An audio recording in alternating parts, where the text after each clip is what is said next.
बोले श्री सत्यनारायण भगवान की जय। श्री वन नारायण नारायण नारायण नारायण नारायण नारायण भजमन नारायण नारायण नारायण लक्ष्मी नारायण नारायण नारायण चारो वेद पुराण अष्टदश चारो वेद पुराण अष्टदश वाल्मीकि जी की रामायण भजमन नारायण नारायण नारायण लक्ष्मी नारायण नारायण नारायण भजमन नारायण नारायण श्रीवन नारायण नारायण आयण सबर के बेर सुदामा के तांदुल सबर के बेर सुदामा के तांदुल रुचि रुचि भोग लगाओ श्रीवन नारायण भजमन नारायण नारायण नारायण लक्ष्मी नारायण नारायण नारायण श्रीवन नारायण नारायण नारायण भजमन नारायण नारायण नारायण बोले श्री सत्यनारायण भगवान की जय। अग्नि नारायण भगवान की जय। अग्निदेव जी कहते हैं कि हे वशिष्ठ जी, पापों के प्रायश्चित करने के लिए तप करने का भी विधान है और तप से भी सरल दान करने का विधान है। 10 गौओं हो वहाँ 1 गौ, जिसके पास 100 गए हो वहाँ पे 10 गौ, जिसके पास 1000 गौ हो उसमें 100 गौओं का दान करने से समान फल प्राप्त होता है। कुबेर की राजधानी अलकापुरी, जहाँ स्वर्ण निर्मित भवन है एवं जहाँ पर गंधर्व अप्सराएं विहार करती हैं, सहस्त्र गौओं का दान करने वाले वही जाते हैं। मनुष्य 100 गौओं का दान करके नरक समुद्र से मुक्त हो जाता है। बछिया का दान करके स्वर्गलोक में पूजित हो जाता है। गौदान से दीर्घायु, आरोग्य, सौभाग्य और स्वर्ग की प्राप्ति होती है। जो इंद्र आदि लोकपालों की मंगलमयी राजमहिषी है, वह देवी इस महिष दान के महात्म मुझे संपूर्ण अभिष्ट वस्तुओं को प्रदान करें, जिनका पुत्र धर्मराज की सहमता से एवं महिषासुर की जननी वह देवी मुझे वरदान प्रदान करे। उपयुक्त मंत्र को पढ़कर ऐसे वृक्ष का दान करना चाहिए। संयुक्त हलकृत नाम का दान भी दिया गया है। काष्ठ के बने हुए 10 हलों की पंक्ति को स्वर्णमय से पट्टे से परस्पर जुड़ी हो, प्रत्येक हल के साथ में आवश्यक संख्या में बैल भी हो, तो उस दान को संयुक्त हलपिठ नामक दान है। वो दान करके मनुष्य स्वर्गलोक में पूजित हो जाता है। ज्येष्ठ पुष्कर तीर्थ में 10 कपिलाओं का गौओं का दान किया जाता है, उसका फल अक्षय होता है। वर्षों अर्घ और करने से फल की प्राप्ति होती है। शाण चक्र को त्रिशूल को अंकित करके मंत्र पढ़कर देवेश्वर तुम चारों चरणों में युक्त साक्षात धर्म हो। तुम्हारी ही प्रियतमा है। पितर देव मनुष्यों और ऋषि गणों का पोषण करने वाले वेद मूर्ति वृष तुम्हारे मोचन से अमृत में शाश्वत लोकों को प्राप्ति है। मैं देव ऋण, भूत ऋण, पितृ ऋण एवं मनुष्य ऋण से मुक्त हो जाऊं। इस प्रकार से वृषों उत्सर्ग करके लोग अपने पितरों के ऋण से मुक्त हो जाता है। संपूर्ण पापों को करने से केवल धन आदि का दान देने से भी वह कई पापों से मुक्त करता है। तिल एवं मधु से भरा पात्र देने से कृष्ण तिला का दान कहा जाता है। स्वर्णमयी नारायण भगवान की प्रतिमा बनाकर दान देने से जीवात्मा स्वर्ग में जाता है। विशाल गिरि का करा के दान देने वाले भोग एवं मोक्ष दोनों को प्राप्त करता है। गिरि, मठ, धर्मशाला आदि जो दान करता है वह स्वर्गलोक को जाता है। देवताओं से संबंधित शिव और विष्णु के बीच में पाशधारी यमदूत मूर्तियों को स्थापित करके मूर्ति मंडल का जो दान देता है वो पुनः काल चक्र के अंदर में नहीं आता है। जो वजन के बराबर किसी भी धातु का दान करता है वो नरक में नहीं गिनता है। इस प्रकार से द्रव्य, मूल, फल आदि का भी पृथक पृथक दान है। जैसे कि कोई लाल रंग के वस्त्र आदि और रेशमी वस्त्रों को अलंकृत संग से माला विभूषित करके उनको अगर वो दान देता है तो उसको पुष्प दान का फल मिलता है। जो मनुष्य और भी अविष्ट दक्षिणा आदि को प्रतिष्ठित करवाकर और वो ब्राह्मणों को देता है तो उससे भी कल्याण होता है। जो पृथ्वी दान करता है वो अंत कारण वाला पुरुष पृथ्वीलोक को जाता है। इस प्रकार से भूमि का दान, जल का दान, फल का दान, वस्तु आदि सब का दानों का विधान है। अब मैं आपको बतलाऊं दान लेने का अधिकारी कौन होता है। जो ब्राह्मण वेद विद्याओं पाठों का पाठन करे, वेद मंत्रों का पाठ करे, पुराणों की कथाओं को श्रवण करे, करवावे अथवा देव स्थलों के पूजा करने का भागीदार हो, अथवा जिस ब्राह्मण के यहाँ पे पुत्री आदि हों तो उनको अवश्य दान देना चाहिए, वो फलित दान होता है।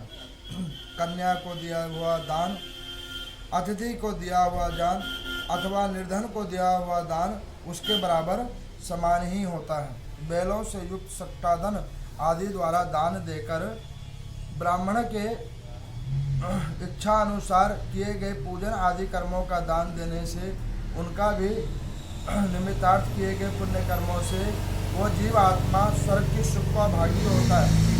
इस प्रकार से जो सार्थकता अथवा जो स्थायी रूप में दान होता है वह वास्तविक रूप में जो वेद अथवा ग्रंथों का पाठन करे, ब्रह्मा के मुख की वाणी बोलने वाले ऐसे ब्राह्मणों को दान देने का प्रावधान है।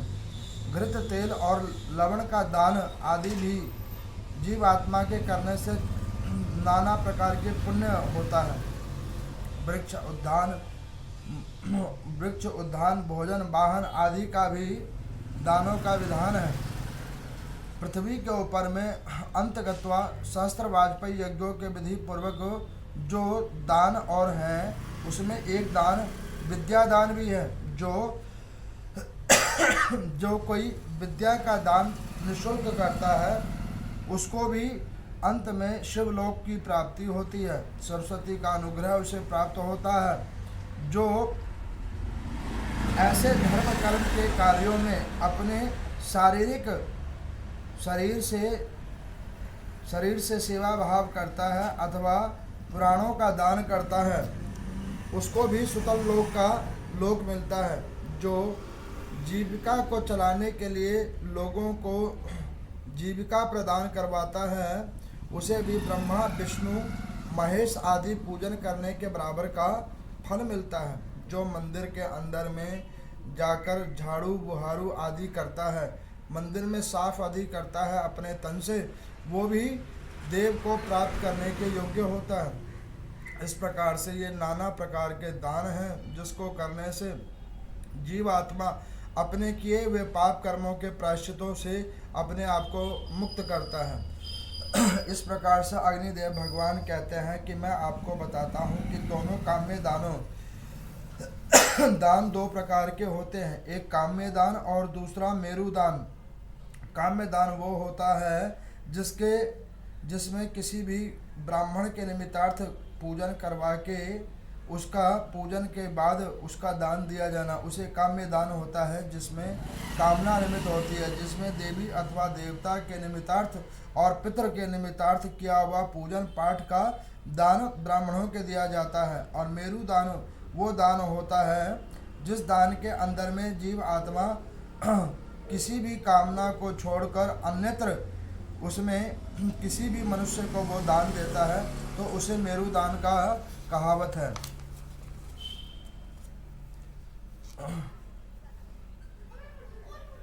अग्नि नारायण भगवान कहते हैं कि देखो वशिष्ठ जी, जो काम्य दान करता है वो भी मुझे प्राप्त करता है और मेरु दान करने वाला भी मुझे ही प्राप्त करता है, लेकिन काम्य दान करने वाला तत्क्षण ब्रह्म माध्यम से मुझे प्राप्त करता है। मेरु दान वाले का जब वो जिस जीवात्मा को देता है उस कर्म फल के उसके भाग जब उदित होते हैं, उसमें सब जब सम्मुख दान होता है, उसके बाद उसके दान के भाग में से उसके पुण्य कर्मों से कटित होकर तब वो मेरे को मेरु दान रूप में मेरे को प्राप्त करता है। इसलिए कि इन नाना प्रकार के अनंतकारी अलंकृत फल प्राप्ति करने वाले दान आदि के कर्म है, जिसको करने से जीवात्मा अपने आप को मुक्त करता है। आज की कथा में आप लोगों ने श्रवण किया। कल मैंने आप लोगों को बतलाया था कि प्रायश्चित करने के और भी बहुत सारे तरीके हैं। कल मैंने आपको बतलाया था कि जैसे कोई यज्ञ करता है, व्रत करता है, तप करता है, उससे भी मुक्त होता है। आज वो कह रहे हैं कि दान की महिमा वो बतला रहे हैं कि जो कोई ये तीनों नहीं कर सकता, वो केवल दान ही करने के योग्य हैं, तो उसकी भी वो महिमा बतला रहे हैं। वो कह रहे हैं कि दान कौन कौन करता है और दान किस प्रकार के होते हैं। तो वो यहाँ पे बतला रहे हैं कि देखो दान नाना प्रकार के हैं। तो वो कह रहे हैं कैसे कैसे दान है। तो गौ से दान शुरू होता है। गौ से लेके वस्तु विशेष तक लेकर अन्न धन वस्त्र धातु इत्यादि इत्यादि सब चीज़ों के दानों का उन्होंने विधान बतलाया। अब वो यहाँ पर कह रहे हैं कि दान की भी बड़ी महिमा है। यहाँ पर अग्नि नारायण भगवान कहते हैं, अग्निदेव कहते हैं वशिष्ठ जी को कि देखो कि जिस प्रकार से कोई यज्ञ करता है, यज्ञ के अंदर में जो स्वाहा शब्द का प्रयोग करता है वो मेरे को भी हवि रूप में एक दान ही है। मान के चलो हम लोग जब हवन करते हैं और उसमें जब हम जो भी विद्वान ब्राह्मण उसमें मंत्रों का जब उच्चारण करते हैं तो अंत में कहते हैं ना कि स्वाहा, तो ये जो स्वाहा शब्द जो उत्पन्न होता है वो अग्नि नारायण भगवान को हवि रूप में दान दिया जाता है, हवि रूप में दान दिया जाता है।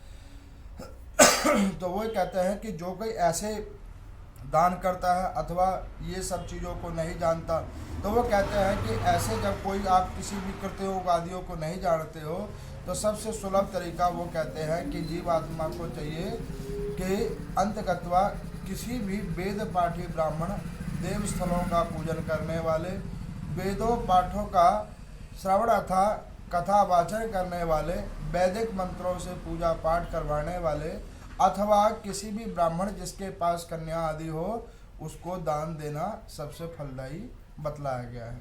यहाँ पर वो और क्या कहते हैं कि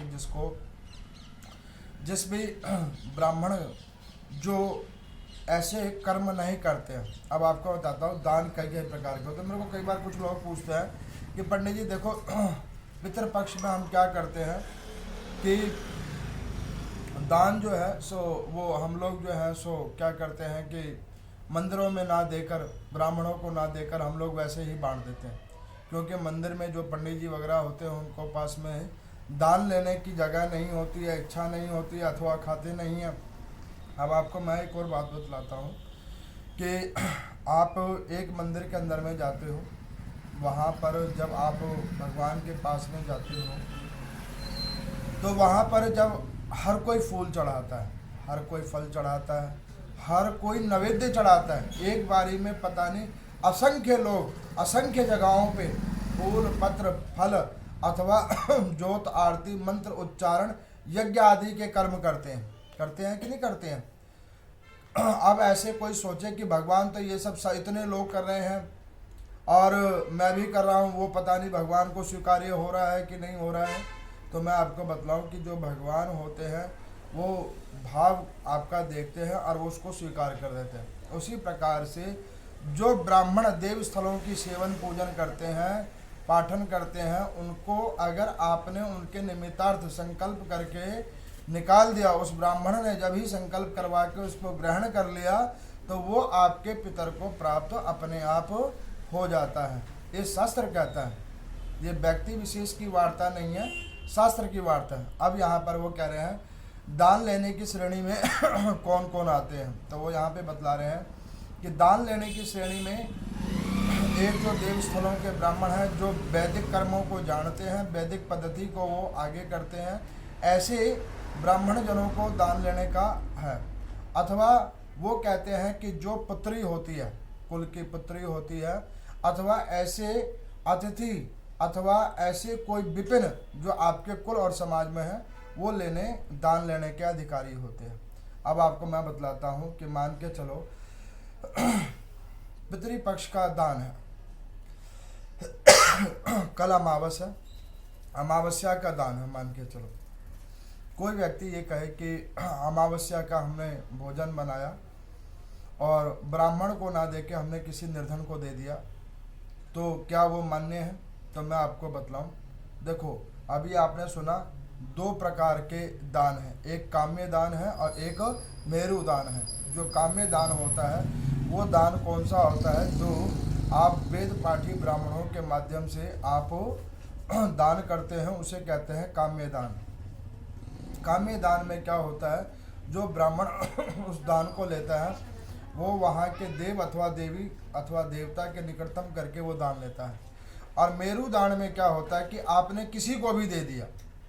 अब मेरु दान वाले का मान के चलो, एक छोटी सी मैं वार्ता बतलाता हूँ। आपने किसी को अन्न ही का दान दिया मेरु दान वाले को। अब उस व्यक्ति ने आपसे अन्न ले लिया, अन्न लेने के बाद में उसने जाकर मांस का भक्षण कर लिया, मदिरा पी लिया, तो वो आपका दान भी दूषित हो गया, उस दान का फल आपको नहीं मिलेगा। अब यहाँ पे कोई कहेगा कि ऐसे तो कई ब्राह्मण भी हैं जो मांस मदिरा का भक्षण करते हैं, बिल्कुल सत्य वार्ता है। लेकिन जो ऐसे ब्राह्मण होते हैं वो देव स्थलों पे नहीं बैठते हैं, वो स्वयं ही देव स्थलों पे नहीं बैठते हैं। जो देव स्थलों में बैठते हैं, जो वैष्णव हो जाते हैं, जो अपने आप को वैष्णव बना देते हैं, वही देव स्थलों में बैठते हैं। आपको मैं एक और मज़े की बात बतलाऊं।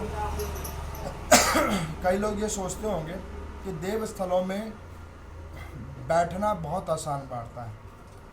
मैं आपको बतलाता हूँ, मैं अपना अनुभव आप लोगों को बतलाता हूँ, मैं अपने 15 साल का अनुभव आप लोगों को बतलाता हूँ कि देव स्थल में बैठना आसान बात नहीं है।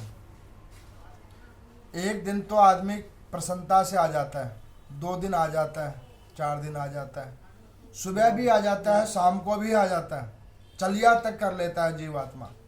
लेकिन उसी चीज़ को कई वर्षों तक करना ये आसान वार्ता नहीं है, और ये कोई साधारण बात भी नहीं है।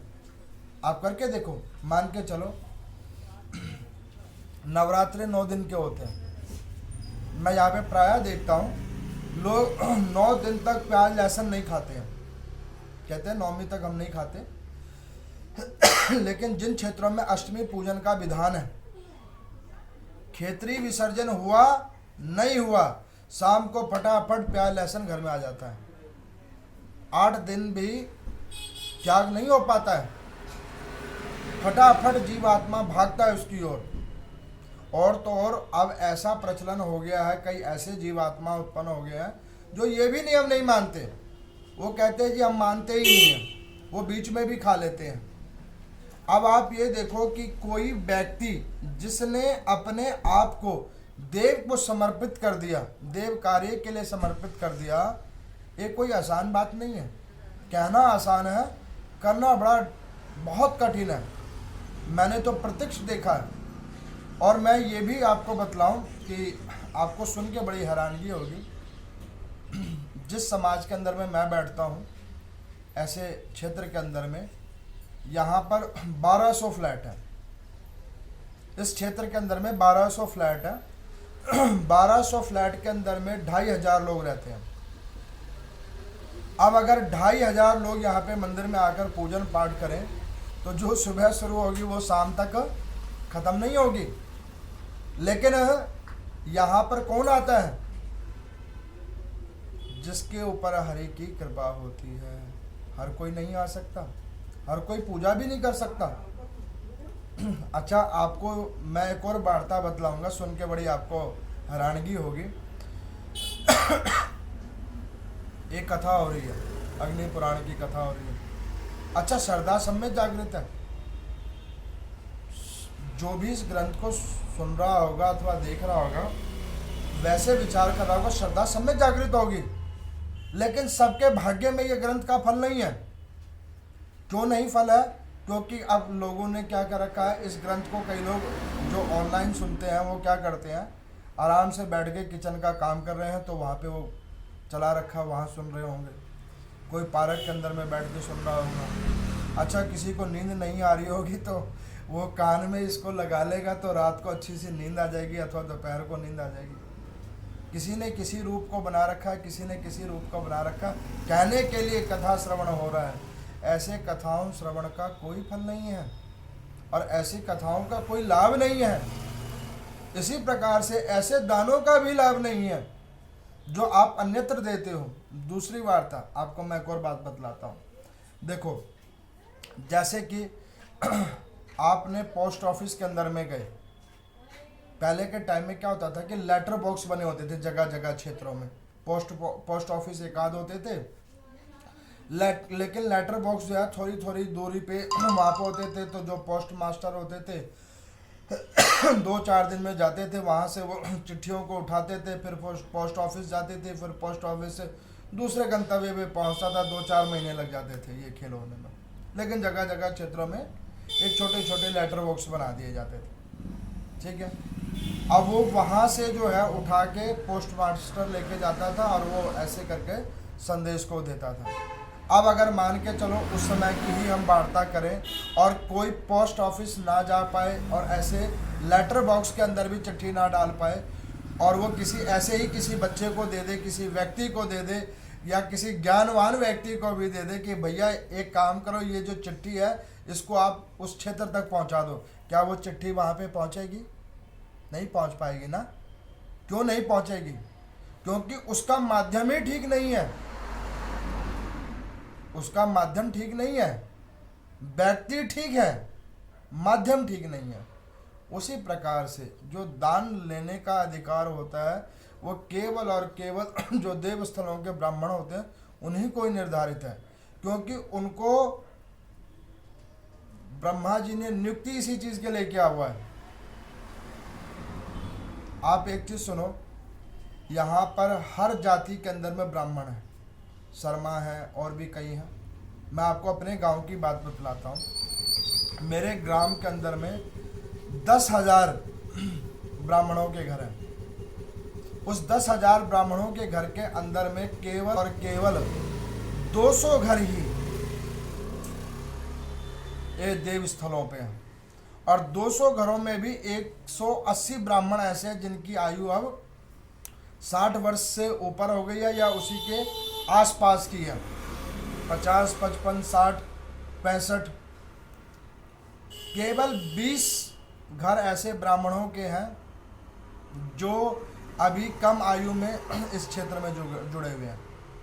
बाकी सब ने ये कार्य छोड़ दिए हैं। क्यों कार्य छोड़ दिए हैं? उसका मेन कारण यही है,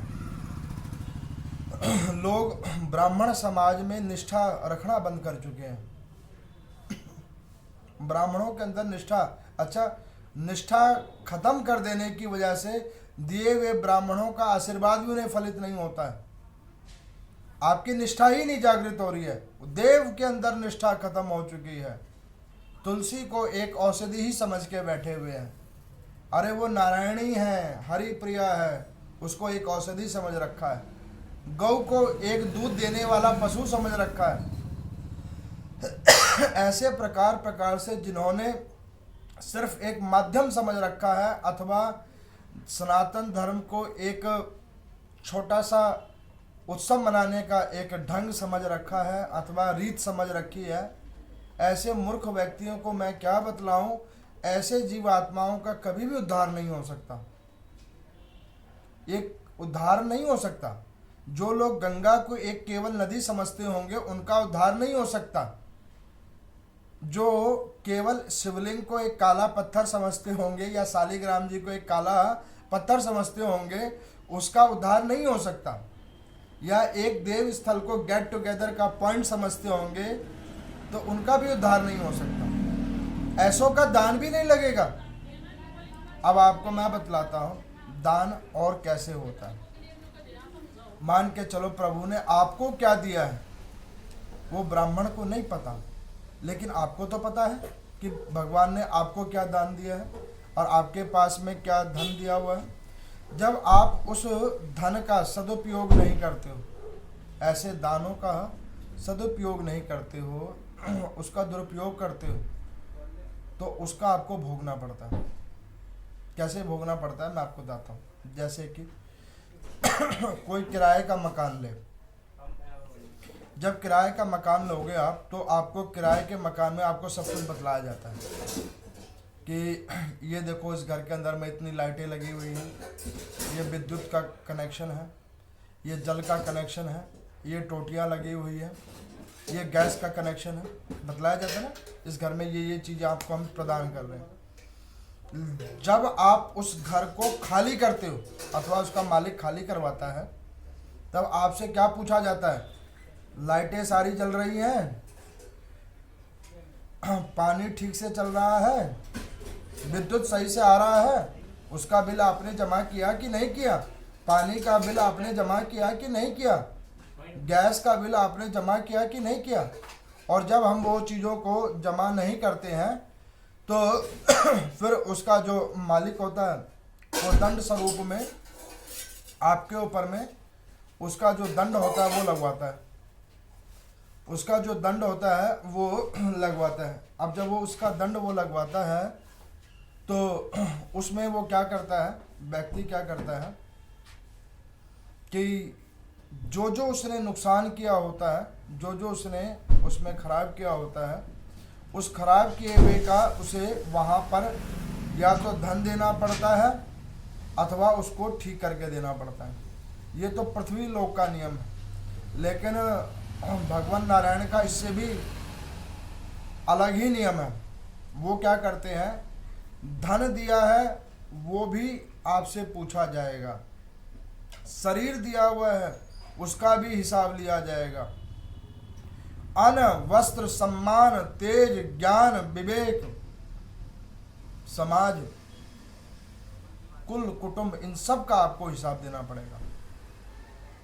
अब आप कहोगे कि जब इतने चीज़ों का हिसाब ही देना पड़ेगा तो भगवान नीचे भेजते क्यों हैं? भगवान इसीलिए भेजते हैं कि इन हिसाबों को अच्छे से चुकाओ और उसके बाद पुनः मेरे पास आओ। इस पृथ्वी लोक के ऊपर में कर्म फल भोगो, अच्छे से भोगो, और उसके बाद पुनः हमारे पास आओ। तो वो इसलिए पृथ्वी लोक पे भेजते हैं कि आओ और ऐसे कर्मों को भोगो, और अच्छे से भोगने के बाद पुनः फिर हमारे पास आओ। अब यहाँ पर अग्नि नारायण भगवान कहते हैं कि इसी प्रकार से जो भी कोई वेद पाठी ब्राह्मणों को दान देता है वो फलित दान होता है, अथवा निर्धनों को दान देता है वो भी मेरु दान के अंदर में आता है, लेकिन उसका माध्यम थोड़ा अलग हो जाता है। वो जब वो व्यक्ति कोई पुनित कर्म करेगा तो उस पुनित कर्म से आपके दिए हुए दान का भाग उसके पुण्य कर्म से कट के आपके भाग्य में आएगा। अथवा मैं आपको बतलाता हूँ, कई बार आप लोग देखते होंगे कई जगहों पे कुछ लोग कुछ चीज़ें वितरण कर रहे होते हैं। जैसे अब ठंड चालू हो गई है, आप देखोगे कोई शॉल बांट रहा है, कोई कंबल बांट रहा है, कोई और ऐसी कोई गर्म वस्तु जो होती है वो बांटा जाता है। चलो जिनके पास नहीं है उनके ऊपर तो हरि का कृपा का एक माध्यम है, अथवा जिनके पास है अगर वो भी उसको ले रहा है तो आपको पता है कितने गुना आपको चुकाना पड़ेगा? एक कंबल आपको 10 कंबलों के बराबर चुकाना पड़ेगा, बिल्कुल चुकाना पड़ेगा। जिनको प्रभु ने उस लायक बना रखा है उनको ऐसे नहीं लेना चाहिए। जिसके ऊपर नारायण की कृपा नहीं है केवल वही ऐसे चीज़ों और वस्तुओं का सेवन करें, उनका भोग करें। जिनके ऊपर हरि की कृपा है उनको इन चीज़ों की नहीं लेना चाहिए, उसका भोग उपभोग नहीं करना चाहिए। तो यहाँ पर अग्नि नारायण भगवान कहते हैं कि व्रत करके, तप करके, यज्ञ करके, और अंतिम जो है दान, जो सबसे सुलभ है, इसको करके जीवात्मा अपने कर्मों के प्रायश्चित कर सकता है। तो यहाँ पर अग्नि नारायण भगवान कहते हैं कि जो भी कोई ऐसे दान की महिमा के कथा को श्रवण करते हैं, चिंतन करते हैं, इस ग्रंथ को भाव रूप से, निष्ठापूर्ण रूप से जो श्रवण करते हैं, उनका भी कल्याण होता है। ओम नमो नारायण।